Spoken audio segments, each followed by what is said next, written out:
তিনি যে নেয়ামত দান করেছেন, ইসলামের নেয়ামত, ইমানের নেয়ামত, এই ইসলাম এবং ইমান এর মাধ্যমে আল্লাহ তাবারক ওয়া তাআলা আমাদেরকে শক্তি দান করেছিলেন, আমাদেরকে ঐক্যবদ্ধ করেছিলেন।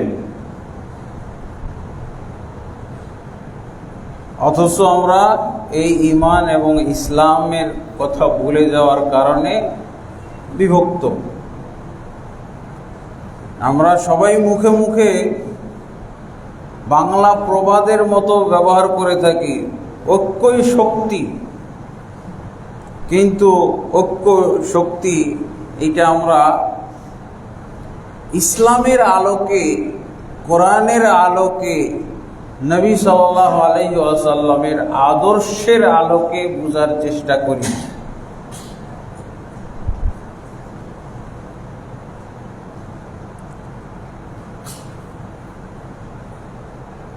আল্লাহ রাসূল সাল্লাল্লাহু আলাইহি ওয়াসাল্লাম কিন্তু মুসলিম জাতিকে কাফের জাতির মধ্যে এসে তাদেরকে ইসলামে দীক্ষিত করেছিলেন দাওয়াত দিয়ে। এই কোরআনের দাওয়াত দেওয়ার মাধ্যমে তাদেরকে তিনি কুফরি থেকে, শিরক থেকে, পৌত্তলিকতা থেকে, মূর্তি পূজা থেকে বের করে, জাহেলিয়াত থেকে, অন্ধকারাচ্ছন্ন সেই সমাজ এবং পরিবেশ থেকে বের করে ইসলামের আলোতে তিনি নিয়ে এসেছিলেন। আর কি করেছিলেন? বিভক্ত জাতিকে ঐক্যবদ্ধ করেছিলেন। বিভক্ত জাতিকে তিনি ঐক্যবদ্ধ করেছিলেন। এমনি তো আমরা ইমান ছাড়াই, ইসলাম ছাড়াই বলে থাকি, কি বলে থাকি? ঐক্যই শক্তি। এর সাথে যদি ইমান যুক্ত হয়, এর সাথে যদি ইসলাম যুক্ত হয়, তাহলে কি হবে? সেই ঐক্য হবে অপরাজেয় শক্তি এবং স্থায়ী শক্তি। কিভাবে স্থায়ী হলো? 1924 সাল পর্যন্ত রাসূলুল্লাহ সাল্লাল্লাহু আলাইহি ওয়াসাল্লাম যে মক্কা বিজয়ের পর থেকে, বা ইসলামের যে কুফরির উপরে বিজয় দান করেছিলেন, আল্লাহ তাবারক ওয়া তাআলা তার দাওয়াতের বরকতে মুসলিম জাতিকে যে বিজয় দান করেছিলেন, সেই বিজয় এবং সেই ঐক্য কতদিন ছিল? 1924 সাল পর্যন্ত, মানে উসমানী সাম্রাজ্য পতনের পূর্ব পর্যন্ত। দেখেন কত ইমানের মাধ্যমে, ইসলামের মাধ্যমে যদি ঐক্যবদ্ধ হওয়া যায়, যদি বিজয় অর্জন করা যায়, সেটা স্থায়ী হয়। স্থায়ী হয়। কতদিন স্থায়ী হইল? এরপরে আর আমাদের খালি ওই জিকিরটাই থাকলো, ঐক্যই শক্তি, ঐক্যই শক্তি, ঐক্যই শক্তি, এই কথাটাই খালি আমরা বলে যাচ্ছি, কিন্তু এর কোনো বাস্তবতা আমরা পাই না। তবে ইমান ছাড়াও, ইসলাম ছাড়াও যদি ঐক্যবদ্ধ হওয়া যায়, সেটার দুনিয়াবি ক্ষেত্রে ফলাফল পাওয়া যায়, পজিটিভ ফলাফল পাওয়া যায়, তাই না? বাংলাদেশেই আমরা দেখলাম 5ই আগস্ট, দেখলাম না? ঐক্যবদ্ধ। আর এই দিনই আমরা বুঝতে পেরেছি যে এই যে আমরা এই ছেলে খেলা নিয়ে ঐক্য করে থাকি, সাংগঠনিক ঐক্য, আসো আমরা 1000 জন মিলে ঐক্যবদ্ধ হই, আসো আমরা 5000 জন, আমরা 5 লাখ মিলে ঐক্যবদ্ধ হয়। ফালতু ঐক্য এগুলো এই ছাত্ররা ঐক্যবদ্ধ হওয়া শিখেছে, এইভাবে শিখে। এটা সবক। কিসের তোমার ঐক্যবদ্ধ? এই সাংগঠনিক ঐক্যবদ্ধ, 100 ঐক্যবদ্ধ, 100 ঐক্য। কি এগুলো আলতু ফালতু ঐক্য? ওরা বলে আমরা সংগঠন করেছি, ঐক্যবদ্ধ হবে। ফালতু সংগঠন, কিসের সংগঠন, কিসের ঐক্যবদ্ধ? ঐক্যবদ্ধ শিখাইলো এই ছাত্ররা, শিখাইলো। এদের কাছে শিখো ঐক্যবদ্ধ হওয়া। ইসলাম ছাড়া, ইমান ছাড়া ঐক্যবদ্ধ হওয়া যায়। আর 4-5 জন মিলে, 5-10 লাখ মিলে ঐক্যবদ্ধ হইতেছে। দেখলেন তো আপনারা ঐক্যবদ্ধ সংগঠনগুলো, রাজনৈতিক সংগঠনগুলো কত ঝুলল, কত নির্যাতিত হইল, কত একবারে নিরাশ হয়ে গেছিল যে না, এদের সাথে এদেরকে আর পারা যাবে না। একটা শক্তি, আমরা তাদের সাথেও যদি ইমানি শক্তিটা থাকতো, ইসলামের শক্তিটা থাকতো, তাহলে আমরা ইতিহাসে দেখি কি, ইসলামের ইতিহাসে কি পাওয়া যায়? ইসলামের বিরুদ্ধে, মুসলিমদের বিরুদ্ধে যদি কাফেররা ঐক্যবদ্ধ হয়, অমুসলিমরা ঐক্যবদ্ধ হয়, এই ঐক্যরও কোনো দাম নাই, ঐক্যরও কোনো দাম নাই। ইসলামের ইমানের ভিত্তিতে যে সমাজ তৈরি হয়, যে রাষ্ট্র তৈরি হয়, এর বিরুদ্ধে অমুসলিম, এদের ঐক্য কোনো কাজে আসে না, এদের ঐক্যতে কোনো লাভ নাই। কারা বিজয়ী হবে? ইমানদাররা বিজয়ী হবে, ইসলামপন্থীরা বিজয় হবে, মুমিন বাহিনী বিজয় হবে। কাম মিন ফিয়াতিন কালিলাতিন গালাবাত ফিয়াতান কাসীরা বিইذنিল্লাহ। ইমানের ভিত্তিতে, ইসলামের ভিত্তিতে যে সমাজ, দেশ গঠিত হয়, এই যে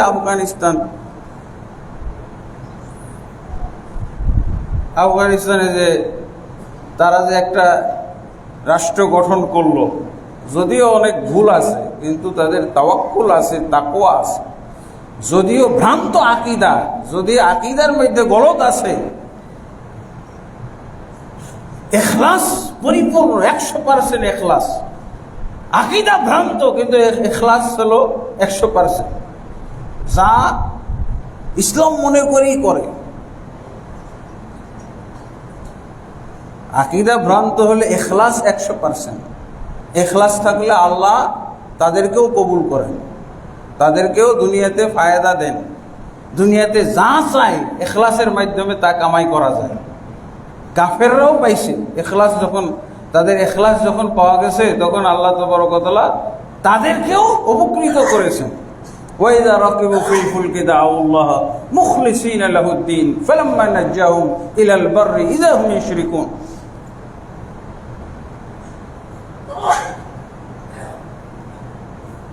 কাফেররা যখন নদীর সফরে বের হইত, স্টিমারে থাকতো, জাহাজ,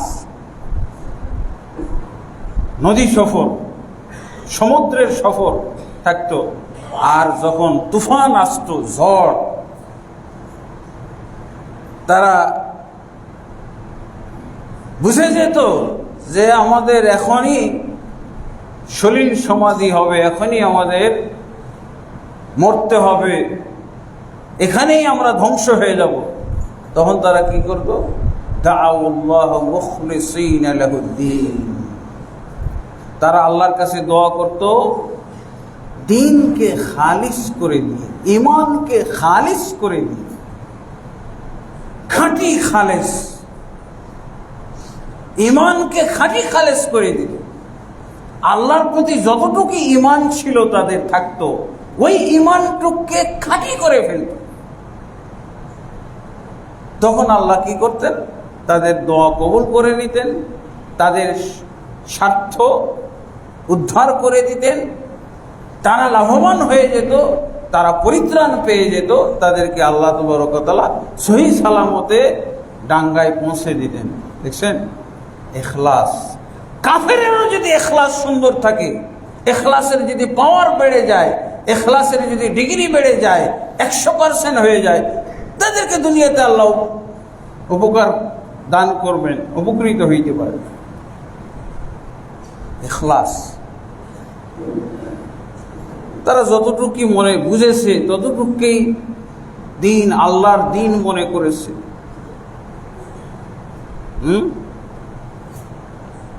তাদের ইখলাসের মধ্যে এটাও আছে, আহলে হাদিস মেরে সাফ করে দাও, এটাও তাদের ইখলাসের মধ্যে আছে। এরা হলো বাতিল ফেরকা, এরকম একটা ভাবসা। ইখলাস, ইখলাসের বলে বলিয়ান, তারা ইমানের বলে বলিয়ান, যদিও এর মধ্যে ভ্রান্তি আছে, বেদাত আছে, শিরক আছে, কুফরিও আছে, হয়তো তারা বুঝে না। আল্লাহ এর মধ্যেই বরকত দিয়েছে, আল্লাহ তাদেরকে পরাশক্তির মোকাবেলায় বিজয়ী দান করেছে। এখন সেই তাদের দেশে যাই করুক না কেন, যাই করুক না কেন, কেউ নাক গলাইতে আসে না। তারা আলহামদুলিল্লাহ ঐক্যের মাধ্যমে, ঐক্য শক্তি, ইমান ছাড়াও, ইমানদারদের বিরুদ্ধে, ইমান ছাড়া লোকদের ঐক্যবদ্ধ হইলে কি হয়? ফল আসবে, তো ফল আসবে। এর নাম হলো ঐক্যবদ্ধ। ছাত্র সমাজ যেটা দেখাইছে, সব সংগঠন, কোনো সাংগঠনিক পরিচয় নেই, সবাই রাস্তা নেমে এসেছে, সবাই রাস্তা নেমে, এর নাম হলো ঐক্য, ঐক্যবদ্ধ।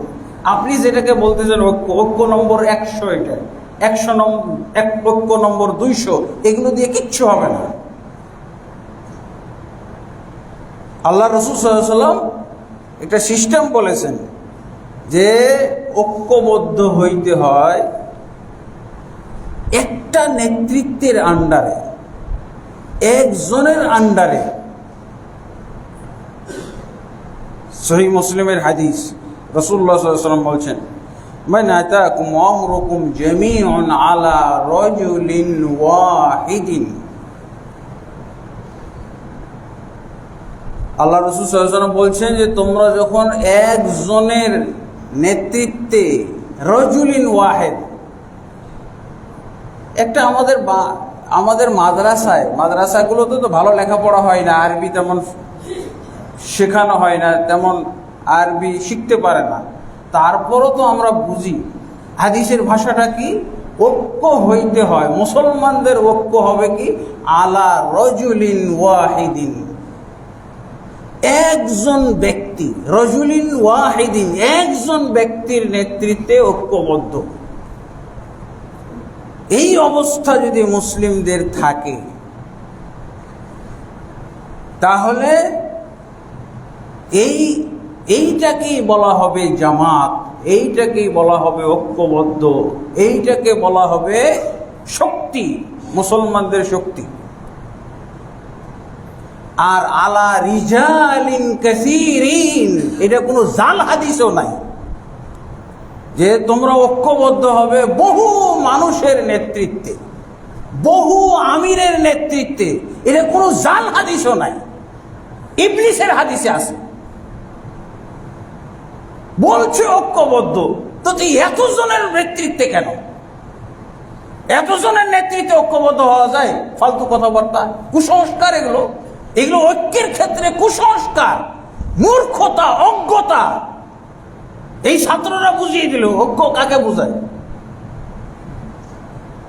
এখন সবাই তাদের কাছে অসহায়, সব সংগঠন এখন তাদের প্রশংসা করে, সব ঐক্যওয়ালারা প্রশংসা করে। এটাই আমরা সারা জীবন বুঝাইতে চাচ্ছি যে এই যে তুমি যে একটা ঘরের মধ্যে কয়জনকে নিয়ে ঐক্যবদ্ধ করো, এটা ঐক্য নয়। সবাইকে নিয়ে ঐক্যবদ্ধ হইতে হবে। ইসলাম হলো এমন একটা দিন, এরকম একটা দিক নির্দেশনা দিয়েছে, ওয়াতাসিমু বিহাবলিল্লাহি জামিআন ওয়া লা তাফাররাকু। আল্লাহ বলছেন যে তোমরা আল্লাহর রশিকে সবাই মিলে মজবুত করে ধারণ করো, ওয়ালা তাফাররাকু, খবরদার তোমরা বিভক্ত হয়ে যাও না, খবরদার তোমরা দলে দলে বিভক্ত হয়ে না। তা আলহামদুলিল্লাহ, এখানে আল্লাহ রাসূল সাল্লাল্লাহু আলাইহি ওয়াসাল্লাম আর কিভাবে বুঝাবে? ঐক্যবদ্ধ হইতে হবে আলা রাজুলিন ওয়াহিদিন,